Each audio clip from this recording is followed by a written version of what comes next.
How's it going, everybody? Zacy here with another Lego Batman Legacy of the Dark Knight video here for you guys. We just got a huge new trailer all about the Batcave that gave us so much details about this. Let's get into it. First off, just look at the scale of the Batcave in this game. It looks absolutely massive to the point where we're going to be able to glide around and use our grapple hook within the Batcave, just going from point A to point B.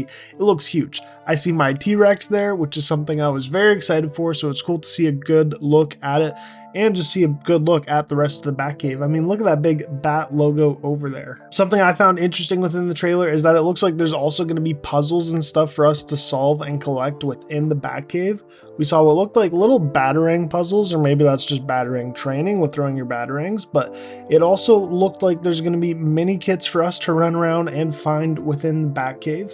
We heard about this earlier, but we know we're going to be able to get trophies throughout the story that we could display of villains. We see, of course, the big Joker card that is in the trailer. It's one of the most notorious items in any Batcave, in any form of Batman media.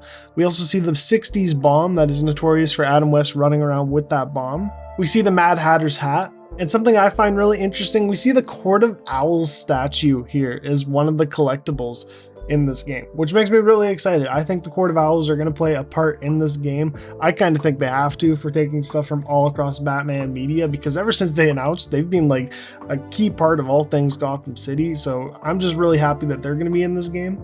Also in the Batcave, it looks like we're going to be able to meditate in there, and we could also unwind in hot tubs. There's going to be rideable things, which I wonder if these will be built after 100% levels in games. What I mean by that is, in all the other Lego games, if you get like canisters or mini kits, if you get enough of them, like they all start to build an item. So once you collect all of them, you'd have like an item. So I wonder if that's just going to be like buildable things, because it looks like there's going to be a whole bunch of little rideable arcade type things in the Batcave here that we're going to be able to interact with after we're done these levels.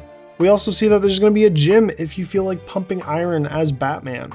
Now within the Batcave, it looks like there's a designated area for each character with all of their wearable outfits in this game. It's here we see suits like Chris O'Donnell's Batman and Robin suit, and so much suits for Robin, Batgirl, Jim Gordon, which I noticed that they have the new 52 Batman outfit for Jim Gordon in this game, which got me so excited.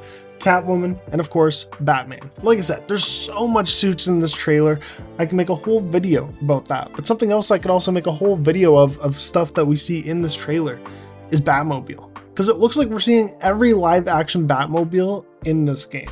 But with Absolute Batman confirmed to be in this game, I kind of wonder if we're going to see his dump truck Batmobile, because that is something that is huge, and I don't know if it'd really work in this game, but maybe if they made a smaller version of it, I'm really interested to see how they do that.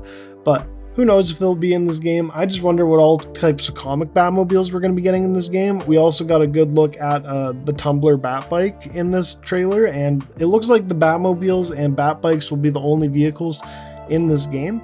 It also, we see Commissioner Gordon's cop cars and stuff, so I would think every character will have like a car and a motorcycle, but I don't think there's going to be like any Batwing or Batboats in this game, unfortunately. But the thing that caught my eyes the most throughout the trailer was the Batcomputer. First off, we see a funny little ad on it saying Hardly Dented, which is an insurance company in this game. Obviously, it's a joke reference to Harvey Dent, the Batman villain who becomes Two-Face. But it looks like here at the Batcomputer is where we'll be able to access former missions and replay them. And we actually got to know quite a bit about these missions here. We got little descriptions about them, so let's go through them. Mission 1 is called Early Years. That's about Bruce and his family taking a trip to the movies, which takes a turn for the worst, of course. Fittingly, the second mission is named the League of Shadows. Its description reads, determined to get justice for his parents, Bruce travels to the other side of the globe to train with an ancient order of ninjas. However, their version of justice does not align with Bruce's. The third mission is Infiltration, which reads, as Bruce nears the end of his training under the mysterious Ra's al Ghul, he begins to suspect that not everything is as it seems. When the truth comes to light, he must decide to follow the League of Shadows or forge his own path. So I'm assuming at that part of the game, Talia al Ghul will be the second playable character, since we're being trained by the League of Shadows, so it's going to set up her and Ra's al Ghul at that part of the game.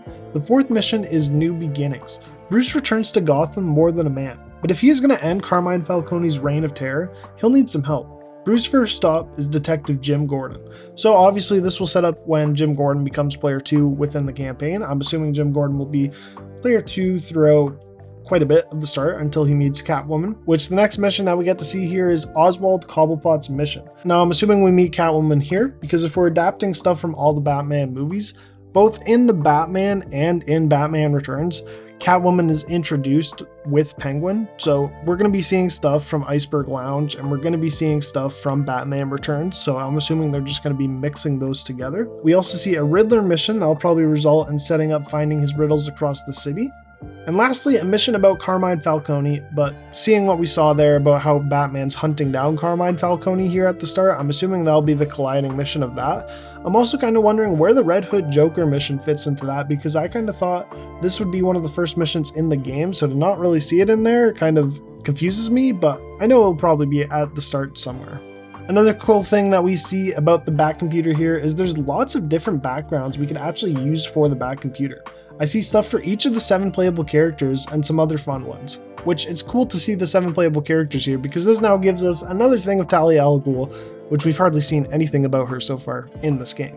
Now we also get a good look at skill trees and we see lots of cool Batman gameplay. We also get to see Batman's skill tree, which looks absolutely massive, especially compared to Jim Gordon's and Catwoman's, which we also see, who have a more small one, but you know what, we're going to be playing as Batman for like 95% of this game. There might be one mission where it's just Nightwing and Batgirl that I'm thinking, but right now it looks like we're going to be playing as Batman for most of this game, so it makes sense that his skill tree is huge because it gives us something to work on.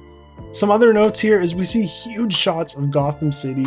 We see movie theaters with Lego versions of stuff like The Shining, Indiana Jones, Space Jam, The Matrix, and other iconic movies throughout history. But a very notable thing that I got to see in Gotham City within this trailer is a reference to Black Canary, who is a Green Arrow character. So I wonder if this just is setting up that there's going to be references to the rest of the characters around the DC universe throughout this game.